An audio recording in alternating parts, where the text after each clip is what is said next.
Friends, आज हम share करेंगे राज्यसभा के इम्पोर्टेंट क्वेश्चनों को जो अधिकांश एग्जाम में पूछे जाते हैं। हमारा पहला प्रश्न, राज्यसभा के सदस्य चुने जाते हैं तो 6 वर्षों के लिए चुने जाते हैं। अगला प्रश्न, राज्यसभा के 1/3 सदस्य प्रत्येक कितने वर्ष के पश्चात सेवानिवृत्त होते हैं तथा नए 1/3 सदस्य उनका स्थान लेते हैं। तो इसका राइट आंसर होगा 2 वर्ष। हमारा अगला प्रश्न, क्या राष्ट्रपति लोकसभा की भांति राज्यसभा को भंग कर सकता है? इसका राइट आंसर होगा नहीं, भंग नहीं कर सकता है। हमारा अगला प्रश्न, क्या राज्यसभा के सभी सदस्यों का निर्वाचन एक साथ होता है? तो इसका ऑप्शन नहीं।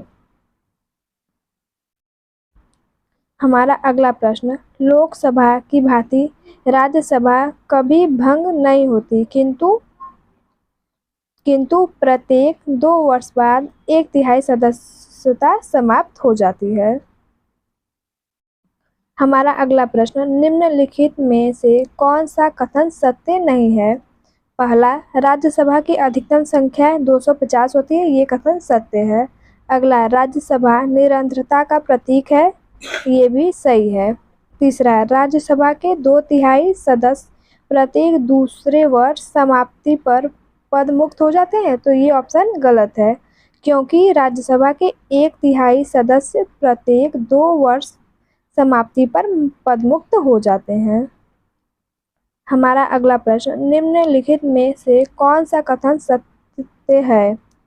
ए, राज्यसभा के सभी सदस्य का निर्वाचन राज्य के विधानसभाओं द्वारा होता है, ये गलत है। अगला, उपराष्ट्रपति राज्यसभा का पदेन सभापति होता है, अतः राज्यसभा का कोई भी सदस्य ही राष्ट्रपति का चुनाव लड़ सकता है, तो ये गलत है। तीसरा, लोकसभा तथा राज्यसभा में एक बात अंतर है कि लोकसभा का निर्वाचन कोई भी प्रत्याशी भारत के किसी भी राज्य से लड़ सकता है, परंतु राज्य का प्रत्याशी सामान्यतः वही होना चाहिए जहां से वह प्रत्याशी बन रहा है, तो ये हमारा ऑप्शन सही है। हमारा अगला प्रश्न, लोकसभा और राज्यसभा में गण पूर्ति संख्या कितनी है?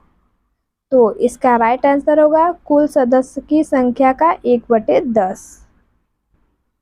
हमारा अगला प्रश्न, राज्यसभा में गण पूर्ति के लिए निर्धारित संख्या कितनी है? तो इसका राइट आंसर होगा 25।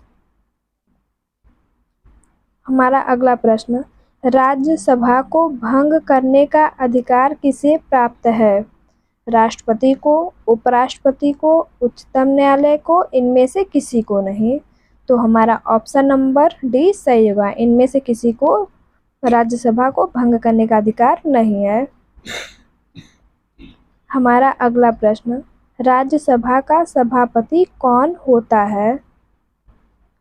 तो इसका राइट आंसर होगा उपराष्ट्रपति। हमारा अगला प्रश्न, किस सदस्य में अध्यक्षता उस सदन का सदस्य नहीं होता? तो इसका राइट आंसर होगा राज्यसभा सदन में अध्यक्ष उस सदन का सदस्य नहीं होता। हमारा अगला प्रश्न, राज्यसभा के सभापति का चुनाव कौन करता है? तो इसका राइट आंसर होगा लोकसभा तथा राज्यसभा के सभी सदस्य। हमारा अगला प्रश्न, राज्यसभा का सभापति कौन होता है? तो लोकसभा एवं राज्यसभा के सदस्यों द्वारा संयुक्त रूप से चुना हुआ। हमारा अगला प्रश्न, निम्नलिखित में किसकी अध्यक्षता अध्यक्ष द्वारा की जाती है? तो राज्यसभा की। हमारा अगला प्रश्न, राज्यसभा के सभापति की अनुपस्थिति में राज्यसभा का कार्य संचालन कौन करता है? तो इसका राइट आंसर होगा उपसभापति।